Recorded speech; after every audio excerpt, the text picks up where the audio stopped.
Hello, wonderful people. Groovy Mom back with another recipe for you. This time I am going to make the best cookie bars ever. Ever. I'm not kidding though, they're very good. Some of the reasons they're very good, besides they taste awesome, is that they're easy and super versatile. What else can make a good cookie bar? And they don't take a lot of ingredients, but you can also add ingredients to make them better. So I got the oven heated up, I got my supplies ready, so come on with me, let's get at it. I am set up for the most part and ready to rock and roll. And for all of you people that just want a recipe and don't want to hear someone talk, you can just head down below and grab the recipe. But for those of you that like to see a little cooking like I do, you can follow along with me. So here I have the butter, and it is 2 sticks, aka 1 cup of butter, melted. Boom, there we go. And to this I am going to add 1/2 cup of sugar, white sugar. And then the recipe calls for an entire cup of brown sugar. I do not have an entire cup of brown sugar, but you can, again, fast forward if you don't want to hear this, or you can listen up if you're ever in the need for brown sugar. I'm going to try to do this visually the best I can. It's not like rocket science. So for those of you that make your own brown sugar, you know what I'm going to do. This is brown sugar. It came in a bag that is now empty. So instead of running out to the store like a frantic beast, I'm going to do, and it's super easy with this recipe since I have melted butter, I am just going to add a little more regular sugar on top of this, just to kind of fill out the cup that I'm looking for. Almost to the top. Brown sugar I think is a little less volume than white sugar, or a little more volume, sorry, it doesn't pack as easy. So I added just probably, I don't know how much more, brown or white sugar on top of that. And then to that, or to the bowl, I'm going to add a little bit of molasses. Don't even look at this bottle. I'm just showing you because people like to see. You want to judge, go for it. Have fun. I usually just eyeball what I'm adding. I would say I'm maybe adding a teaspoon of molasses, because you know you can make brown sugar by just taking molasses and adding it to white sugar and beating it up, putting it in your blender, whatever, however you want to get it all incorporated. But that's how you make brown sugar if you're ever in a pinch. So I always keep a jar of molasses, because I sometimes buy brown sugar and I sometimes don't, depending on what I'm doing, where I am, how much time I have. So I'm just going to pop that in. So that's 1 cup. This gets blended up. I'm going to go ahead and mix the sugars up a little bit before I add the eggs, but you don't need to. You can make this however you want. I'm going to beat this up a little bit.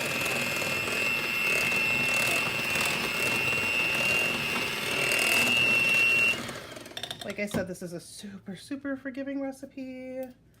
It calls for 1 teaspoon of vanilla. So I'm adding that. I'm not really measuring that, but we'll call it a teaspoon. And then 2 huevos. So there we go. 2 eggs.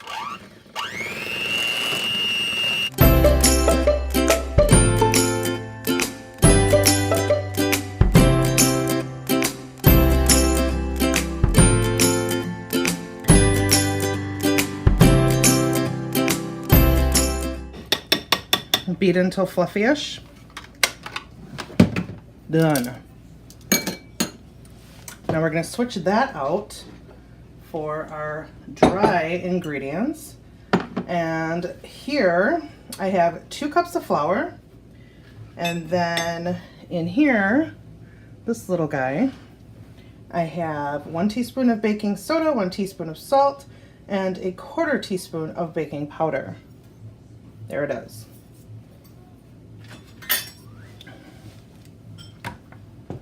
I'm going to add, because I do this all the time, don't I? I did this last time I was cooking. A little bit of cinnamon. Then we're going to do about a teaspoon of cinnamon-ish. You can omit that if you want, if you're not a cinnamon lover. It does not make or break the recipe. I've made it both ways. I'm going to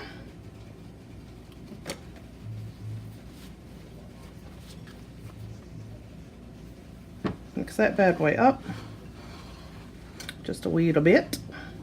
Mix, mix, mix, incorporate, incorporate. I am just going to add the wet to the dry. And again, not rocket science. You could add this a little at a time, or you could add it all together. Does not matter, because it is going to love you either way, and it's going to taste delicious either way. These are the recipes that everybody loves, especially a beginning cook, or, you know, if you're living in a dorm and you have access to a stove that you can make cookies in, and you're just looking for something simple to make. I mean, nothing says home like having the smell of cookies wafting through the hallways, huh? It's not that expensive either. And I always use butter. I don't even buy margarine, so I couldn't tell you what happens if you use margarine. I'm sure they turn out fine. And if you don't have a microwave, you can just leave that butter out or leave the margarine out for a little bit and let it soften up. Again, so forgiving. So forgiving. You could tell this batter your dirty secrets, call it names you wouldn't call your worst enemy. You can do anything you want, and it is gonna like you no matter what. That's why I love you. That's why I love you. Okay. This is almost incorporated. I'm gonna add the chocolate chips now. Here, some got on my thumb. What a pity. Here you could also add some oatmeal.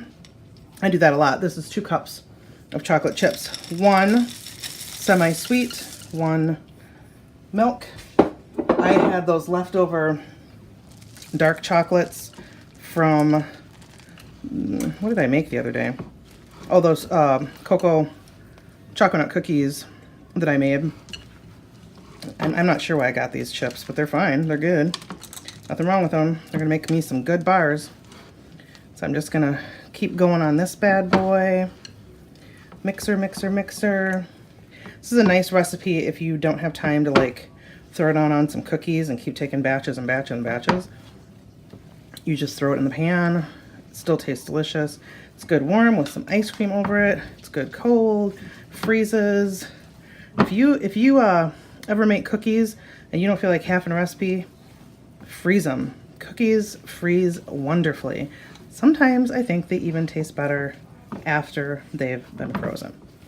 There's my wonderful dough, batter, whatever. I'm going to grab a pan.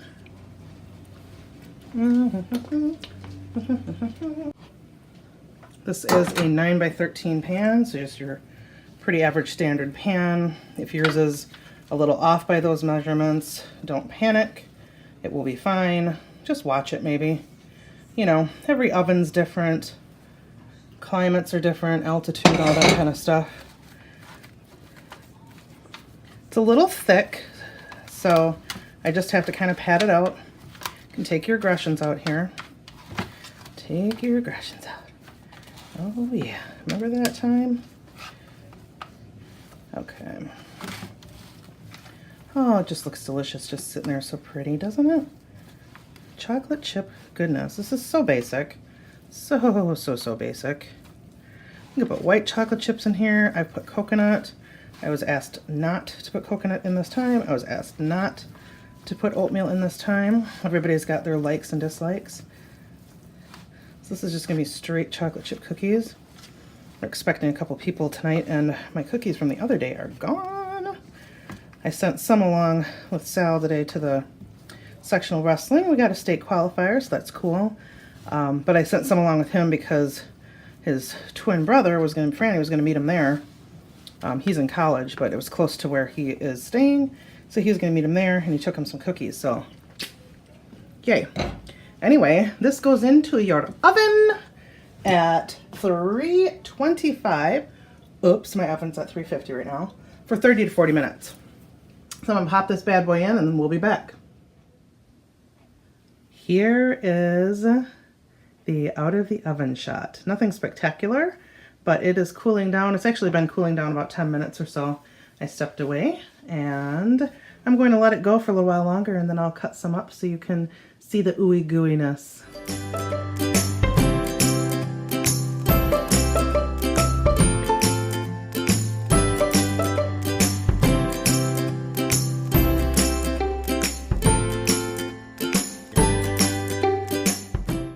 All right, my friends, that is it. One of my favorite recipes. I hope you like it. I hope you make it.